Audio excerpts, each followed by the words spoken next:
अब समय आ गया है, अब वो घड़ी आ गया है। अगर आपके पास भी ये कागजात नहीं है तो अब आपके नाम जो है भूमि का सर्वे नहीं होने वाला है।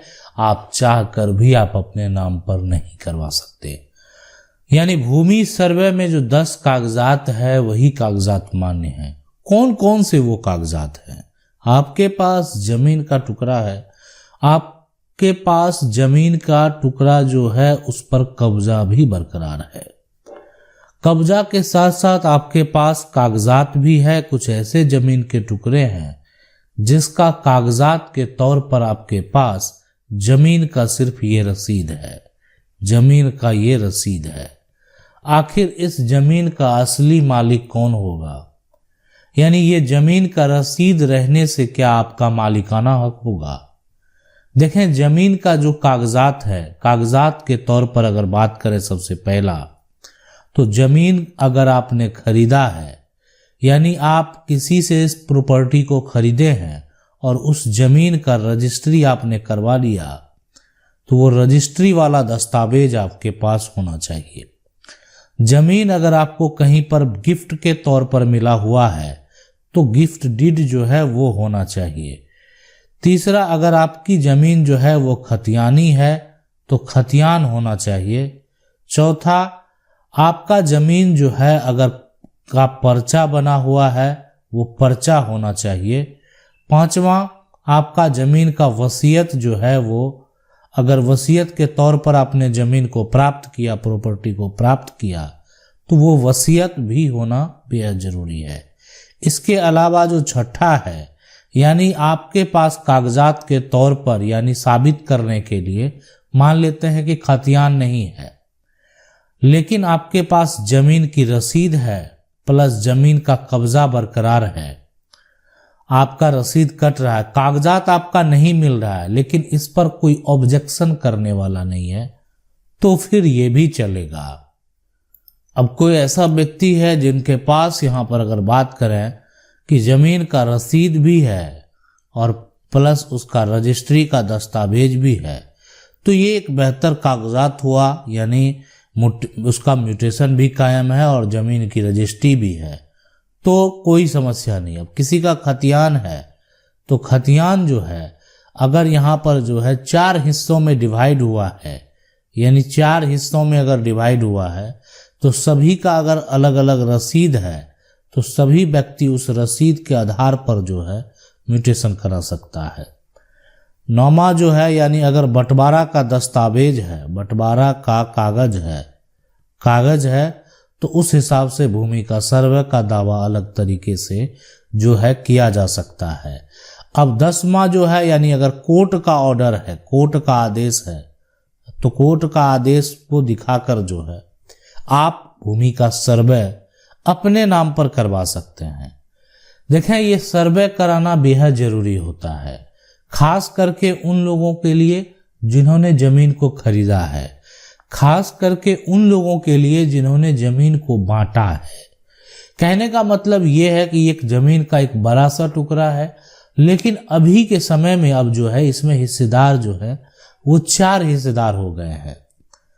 तो अब ये हिस्सेदारी जो है वो बार बार यहाँ पर अगर देखा जाए तो आपके नज़र में जो है यहाँ पर ये 4 हिस्सेदार है, लेकिन सरकार के नज़र में, यानी सरकार का जो नज़र है वो सिर्फ एक पर है। तो जमीन का जो सर्वे यहाँ पर किया जाता है, भूमि का जो यहाँ पर एक तरह से सर्वेक्षण किया जाता है, तो अब इस 4 टुकड़े का नक्शा बनाया जाएगा। यानी जमीन का जो मैप तैयार होगा, है ना, मैप वो 4 टुकड़े में होगा, है ना, टुकड़े में होगा। अब यानी सभी का मैप अलग अलग डिसाइड हो गया, कभी विवाद नहीं होगा। और 4 टुकड़े में अगर मैप तैयार किया जाएगा तो 4 व्यक्ति यानी 4 आदमी का जो है, आदमी का नाम भी दर्ज किया जाएगा। तो अब यहाँ पर कागजात पर, भूमि सर्वेक्षण पर 4 आदमी का नाम आ गया, चारों अलग अलग हैं, चारों का प्रॉपर्टी जो है वो डिवाइड हो चुका है, सभी ने प्रॉपर्टी को बांट लिया है। तो इसलिए भविष्य में जो आने वाले समय में जो आने वाले उत्तराधिकारी हैं उनको किसी प्रकार का समस्या नहीं होगा अपनी प्रॉपर्टी को पहचानने में। नहीं तो पूरी एक बड़ी प्रॉपर्टी है। कल को अगर मान लेते हैं भविष्य में अगर जो व्यक्ति है जिसका शेयर इस साइड है और इधर से अगर कोई भी आप कह सकते हैं 4 लाइन का एक बिल पास हो गया सरकार के द्वारा, तो सभी लोगों का मन होगा कि ये प्लॉट हमें मिले। लेकिन अब यहां पर क्या हुआ कि ये किसी एक हिस्सेदार को पहले से मिल चुका है, इसलिए भविष्य में किसी प्रकार की दावेदारी नहीं होगी। लेकिन अगर आपका सर्वे में अगर ज्वाइंट सर्वे हो जाता है तो फिर आपको ये समस्या लगा हुआ रहेगा। यानी यह एक बड़ी समस्या भविष्य के लिए है। आज जिसका भी ज्वाइंट सर्वे है, यानी कह सकते हैं उनके दादा 4 भाई थे, तो चारों दादा का नाम है, चारों है ना दादा का नाम है, तो आज तक विवाद चल रहा है। और वो विवाद जो है सिर्फ हक और शेयर को लेने के लिए है। अब कोई जो है रोड के सामने वाला टुकड़ा की मांग कर रहा है, किसी के द्वारा जो है यानी घर बना लिया गया, यानी जहां पर पहले घर था उसको तोड़कर बना लिया गया। तो अब यहां पर लेकिन किसी प्रकार का कोई बंटवारा नहीं है। भूमि सर्वेक्षण के जब कागजात को आप देखेंगे तो सभी का नाम दर्ज है।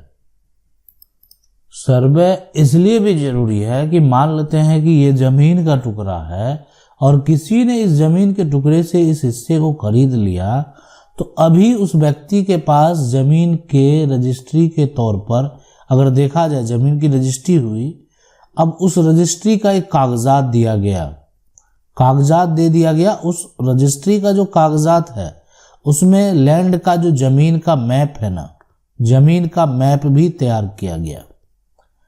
लेकिन अभी वर्तमान में जब जमीन के मैप को आप देखेंगे तो ये कागजात के अनुसार मैप अपडेट नहीं दिखेगा।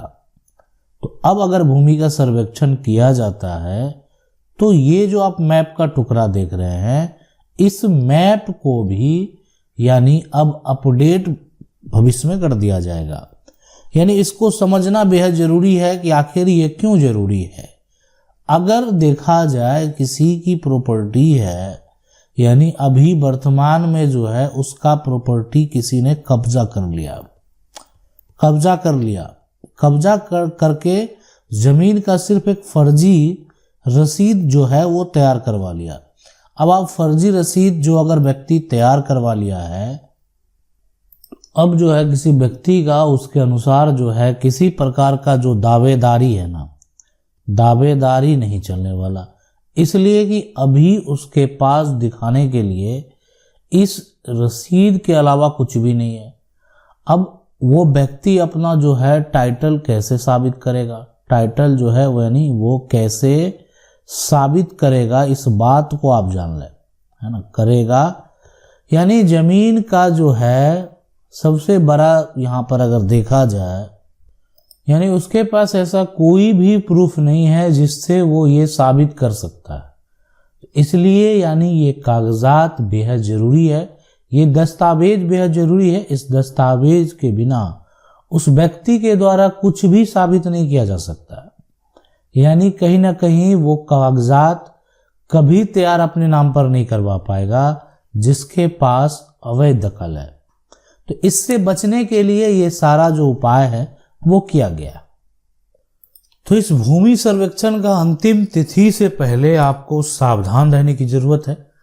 अगर आप सावधान रहेंगे तो आपको किसी प्रकार का कोई समस्या नहीं होने वाला है और आप आसानी से जो अगर यहाँ पर देखा जाए तो अपना कागजात में जो आपका कागजात है उसके अनुसार आप जो है अपना नाम को दर्ज करवा सकते हैं और किसी प्रकार की त्रुटि होने पर सुधार भी करवा सकते हैं।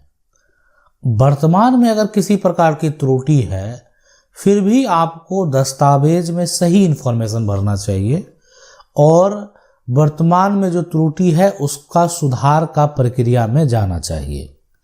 अगर आपके पास कोई कोर्ट का ऑर्डर है, यानी पहले कागजात किसी और के नाम से है लेकिन वर्तमान में अगर कोई भी कोर्ट का ऑर्डर है, तो अभी जो है जो भूमि सर्वेक्षण होने वाला है, अब ये अगर देखा जाए तो ये पहले कोई राजेश के नाम से था।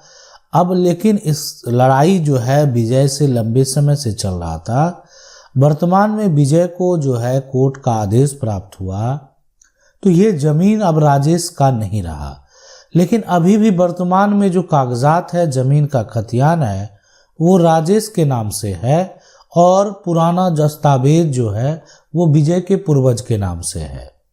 लेकिन विजय के पास एक ऐसा दस्तावेज है, वो है कोर्ट का ऑर्डर।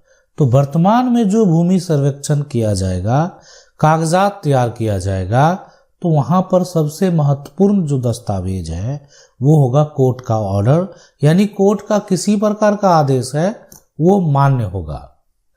आशा करते हैं वीडियो अच्छा लगा होगा। वीडियो को लाइक जरूर कर दें। चैनल को पहली बार देख रहे हैं, सब्सक्राइब करके जो बेल आइकन है उसको जरूर दबाना है। मिलते हैं अगले वीडियो में, तब तक के लिए जय हिंद।